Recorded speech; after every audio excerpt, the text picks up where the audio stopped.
Hello les carvaillants, j'espère que vous allez bien. Aujourd'hui, je voulais vous partager ce qui fait qu'on peut manquer de confiance en soi et ce qui pêche chez beaucoup de personnes par rapport à la confiance en soi. Parce que la confiance, c'est quelque chose qui évolue dans le temps.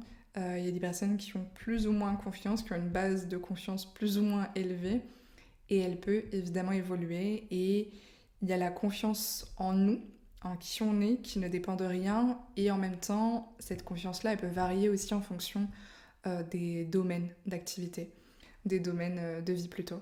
Il y a des personnes qui vont avoir énormément confiance en elles au travail, mais qui n'auront pas confiance en l'amour, d'autres qui auront confiance dans leur capacité d'agir, mais pas forcément face à un public, etc. Donc déjà, il y a aussi cette notion que la confiance, elle fluctue en fonction du domaine dans lequel on s'engage. Mais il y a quelque chose qui va quand même renforcer notre confiance en nous, c'est-à-dire la foi en nous. La vision qu'on a de nous-mêmes dans le sens où on sait que quoi qu'il arrive, on s'en sortira et quoi qu'il arrive, on fera toujours de notre mieux. Et ça, quel que soit le domaine de vie.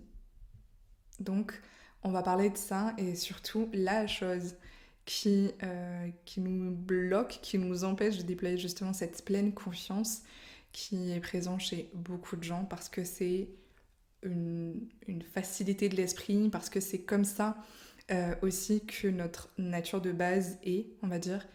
Et on peut soit passer notre vie en étant soumis à cette condition humaine, donc de façon inconsciente. Dans le bouddhisme, on appellerait ça aussi de l'ignorance. Donc on peut vivre dans cette ignorance-là, ou on peut décider eh bien, de reprendre le pouvoir sur notre vie, dans le sens où on redevient conscient, on choisit de façon consciente. Et là où justement ça peut nous challenger, et c'est là où on voit aussi le leadership d'une personne, c'est que on peut se dire que c'est trop dur, que c'est pas juste super facile, et donc ne pas le faire. On peut se dire ok, c'est challengeant, mais j'y vais. Et parfois, quand on s'engage dans la voie de la spiritualité, on imagine, ou du développement personnel, on imagine que les choses vont être plus simples, qu'on va accéder à un bonheur extrêmement grand et que on n'aura plus de souffrance et que on va vraiment notre vie, on va se la couler douce et ça va être génial, etc. Euh, Sauf que c'est pas tout à fait comme ça que ça fonctionne et que en fait on a besoin de discipline. Et c'est là justement le sujet de la vidéo, ça va être sur notre engagement, notre discipline, notre volonté va renforcer notre confiance en nous. Euh, Comment justement on peut renforcer notre engagement, renforcer notre discipline, parce que la confiance en nous, elle grandit parce qu'on va passer à l'action. La confiance, elle se gagne dans les actions.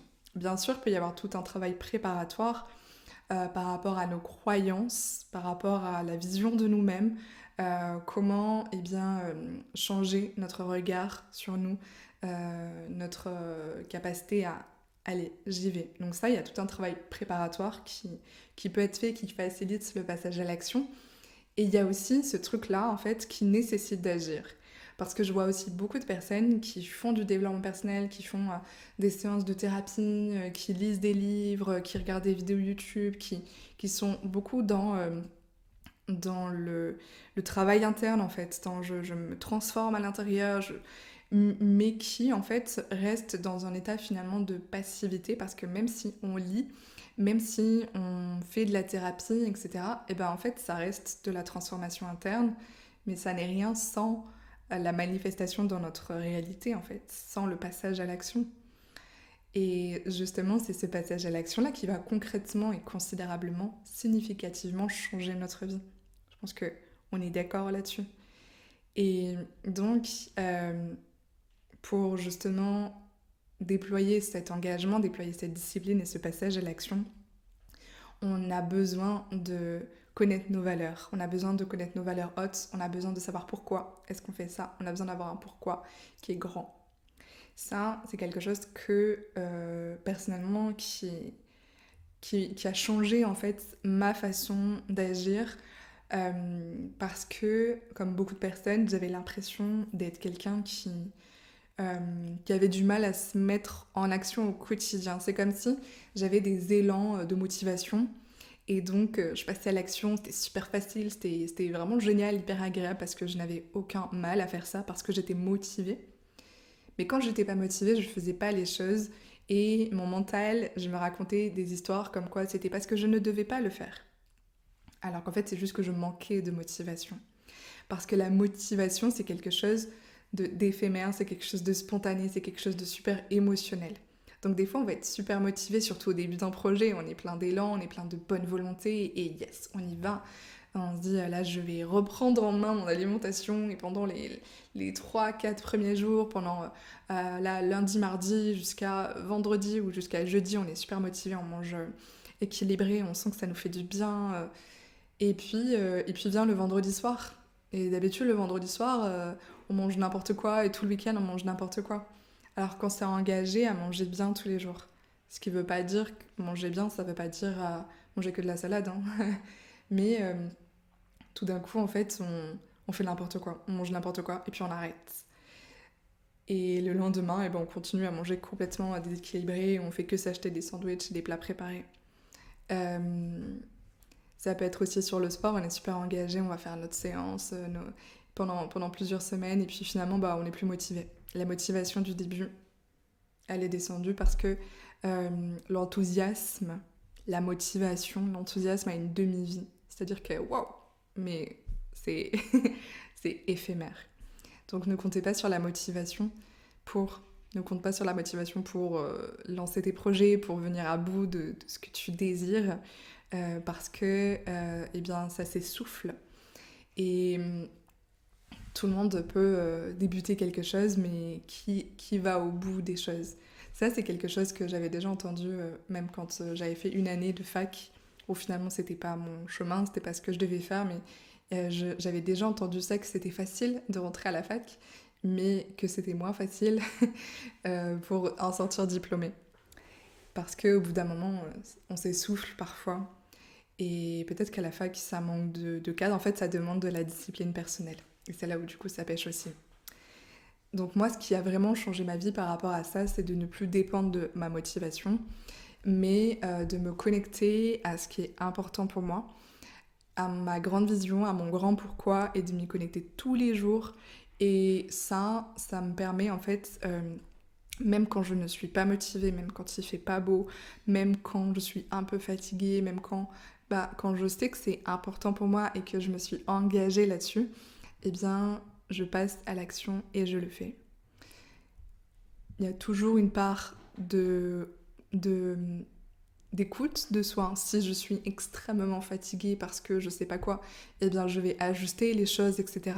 C'est pas l'idée, ce n'est pas d'être un tyran intérieur, c'est-à-dire que on parle beaucoup dans le bouddhisme et même dans ma façon de travailler aussi de la voie du milieu. La voie du milieu, c'est-à-dire d'être dans aucun excès, pas dans l'excès de discipline et pas dans l'excès de paresse et l'inverse de la discipline, l'inverse de l'engagement. Quelqu'un qui va justement être dans cette ignorance-là et se laisser porter par le flot de son esprit et qui est complètement l'esclave de son esprit et de toutes ses pensées. Donc l'idée, c'est d'être dans la voie du milieu, c'est-à-dire euh, savoir ce qui est important pour nous, connaître nos valeurs et s'y engager jour après jour. Et quand, par exemple, si toi c'est le sport, eh bien si un jour tu vas pas au sport parce que, je sais pas, tu as mal au ventre, parce que tu te sens pas bien, eh bien n'y va pas. Et en même temps, sois dans l'autocompassion. Parce qu'il y a comme rien de pire que de s'en vouloir quand on fait pas quelque chose, parce qu'en fait, quand on s'en veut, eh ben, ça va activer en nous un système où on veut se sentir mieux et on veut se récompenser. Et donc, on a chacun en fait nos comment les choses qui vont venir en fait nous nous faire nous sentir bien, on va dire. Par exemple, il y en a, ça va être du shopping, il y en a d'autres, ça va être la cigarette, il y en a, ça va être la nourriture, il y en a, ça va être de procrastiner, donc de remettre au lendemain. On a tous, en fait, cette chose-là, ou ces choses-là qui font que on se sent bien immédiatement. Il y a une satisfaction immédiate, ça vient combler, justement, eh bien, les émotions qui sont désagréables. Et si par exemple ton engagement c'est d'aller au sport et que tu n'y vas pas et que tu t'en veux, et ben ta façon de se sentir mieux ça va être de ne pas y aller en fait, de continuer à pas y aller. Et là tu vas trouver des excuses, tu vas dire que c'était finalement pas si important que ça, alors qu'en fait ça l'était. Et donc quand tu es dans l'autocompassion, c'est ok, c'est vrai que là tu aurais aimé y aller, mais c'est ok de pas y aller aujourd'hui, tu iras la prochaine fois, je sais que tu vas y aller la prochaine fois, etc. Et c'est pas de s'en vouloir en fait. Ça, je le tiens d'un bouquin que je te recommande vraiment, il est extraordinaire. C'est ce livre, L'instinct de volonté, donc c'est de Kelly McGonigal. L'instinct de volonté, comment renforcer votre persévérance et mettre fin à la procrastination pour atteindre enfin tous vos objectifs. Et c'est vraiment, moi je l'ai étudié en fait, vraiment comme un livre d'études. J'ai pris plein de notes et j'ai appliqué ces choses-là dans mon quotidien. Et vraiment, il est vraiment génial. Et par rapport justement à notre grand pourquoi, c'est quelque chose qu'on voit ensemble dans l'accompagnement Cœur Vaillant. C'est-à-dire qu'on va définir ce qui est important pour toi, ton grand pourquoi, tes valeurs. Et j'ai voulu le mettre dans l'accompagnement parce que moi-même, ça m'a aidée. Et parce que pendant longtemps, je savais pas trop comment est-ce qu'on faisait ça. Je savais que c'était important, etc. Mais concrètement, sans outils, sans quelqu'un qui m'a justement aidée aussi à le faire, ben, je savais pas trop comment m'y prendre. Donc c'est pour ça que c'était important pour moi de le mettre dans l'accompagnement. On débute par ça en fait, donc par quelle est ta vision, quel est ton pourquoi, quelles sont tes valeurs, pour te permettre de rester connecté à ce qui est important pour toi et justement de ne pas te laisser aller euh, par ton esprit qui te dit que c'est pas si important parce qu'en fait notre inconscient il adore la facilité, il adore quand il n'y a pas d'effort à faire, voilà. Donc notre esprit est basé là-dessus, mais quand on a un projet qui soit personnel, qui soit professionnel, qu'importe, ben on a besoin de tenir sur la durée. Euh, donc ça nécessite ça. Et cet engagement-là, eh bien, ça va renforcer ta confiance en toi. Parce que tu vas voir que tu y arrives, parce que tu vas voir que tu peux compter sur toi, etc. Et donc ça va renforcer ta confiance en toi. Tu vas renforcer ton leadership, tu vas renforcer ton magnétisme parce que ton énergie, elle sera remplie de ça en fait. Elle sera remplie de je suis quelqu'un d'engagé, je suis quelqu'un qui va au bout des choses, je suis quelqu'un qui, quoi qu'il arrive, je ne me trouve pas d'excuses. Et ça, c'est une force d'esprit, une force du cœur parce que ça demande du courage. Et le courage, ça vient du cœur en fait, ça vient de, du même mot que le cœur. Donc, ça demande cette persévérance et ce courage-là, et donc bah, tu vas attirer aussi autour de toi des personnes qui sont dans cette même énergie-là. Euh, je voulais te demander, toi, en quoi est-ce que tu t'engages? Quel est ton engagement? Ça va te permettre aussi de sortir de ta zone de confort.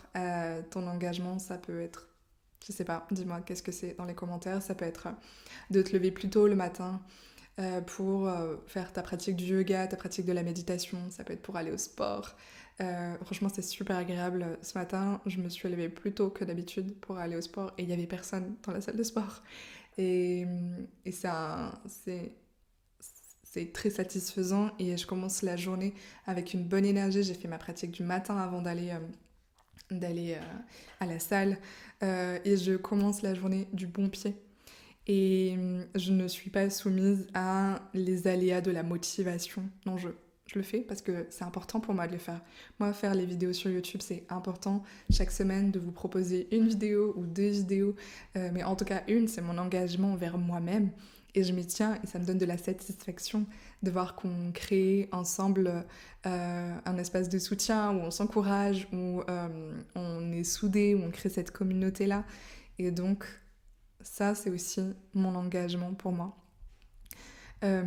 Donc, toi, tu t'engages à quoi? Est-ce que tu t'engages à diminuer ton café, à boire, à faire ta douche froide le matin, à aller marcher au moins 30 minutes tous les jours, à publier un contenu par jour sur les réseaux sociaux ou 3 à 4 dans la semaine. Quel est ton engagement? En quoi est-ce que tu t'engages? Dis-le nous dans les commentaires. Je pense que ça va. On va se booster ensemble. Je mets des likes et je vais répondre à chaque commentaire. Comme ça, on se soutient ensemble aussi. C'est super important. Et je voulais aussi te partager le fait que tu peux aller regarder une masterclass que je t'offre qui s'appelle Les coulisses du succès, ose être toi-même et créer une vie à partir du cœur. Dans cette masterclass, je te partage les 4 erreurs qu'on fait tous, qu'on passe tous par ces 4 erreurs-là, plus ou moins longtemps, et je te transmets justement comment transcender ces erreurs-là pour justement pouvoir avoir une vie où tu te sens pleinement épanoui, une vie où tu te lèves le matin avec l'envie de te lever, avec la volonté d'avoir une journée vraiment extraordinaire et où tu te couches le soir en étant satisfait, heureux et rempli de gratitude. Donc tu as le lien de la masterclass dans la description de la vidéo. Je me réjouis que tu ailles la voir. J'ai mis tout mon cœur parce que c'est important pour moi de te transmettre le meilleur. Merci d'être là sur YouTube. N'hésite pas à t'abonner pour ne louper aucune des prochaines vidéos si tu aimes ce genre de contenu. Et je te dis à très vite dans une prochaine vidéo. Ciao!